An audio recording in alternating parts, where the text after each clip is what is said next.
আমাদের আরেকটু লড়াইয়ের প্রস্তুতি নিতে হবে বন্ধুগণ। তবে এবার আমরা ভুল করতে চাই না, এবার আমরা সম্পূর্ণ প্রস্তুতি নিয়ে এই মাঠে নামতে চাই।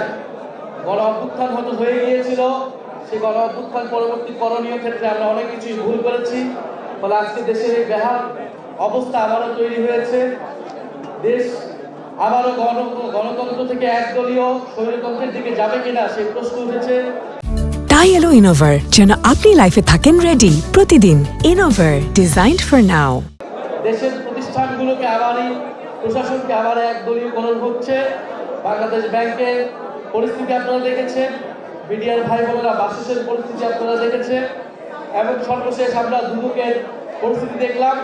দুদক আইন অনুসারে একটি স্বাধীন নিরপেক্ষ প্রতিষ্ঠান, কিন্তু বাংলাদেশের ইতিহাসে কখনোই সেই স্বাধীনভাবে দুদক কাজ করতে পারে না। বিএনপির বর্তমান যে নেতৃবৃন্দ মির্জা ফখরুল ইসলাম আলমগীর, উনি এক সময় বলেছিলেন এই দুদক হচ্ছে বিরোধী দল দমন কমিশন। এই আমলেও সেই জিনিসটাই থাকবে কিনা সেই প্রশ্ন আমাদের হচ্ছে।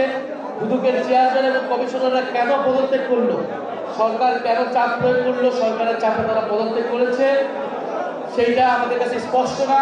সেই জবাবদিহিতা আমরা নিশ্চিত করছি। নিশ্চয়ই সংসদে গেলে আমরা একটা কথা বলবো, আপনারা বাইরে যারা জনগণ রয়েছেন আপনারা তারাও কথা বলবেন, এবং দুদকের পরবর্তী চেয়ারম্যান কিভাবে নিয়োগ হবে, আমাদের দলীয় বিবেচনায় নিয়োগ হবে কিনা, নাকি বিরোধী দলের সাথে আলোচনা করে নিয়োগ হবে, সে বিষয়ে প্রশ্ন আমরা রেখে যাচ্ছি।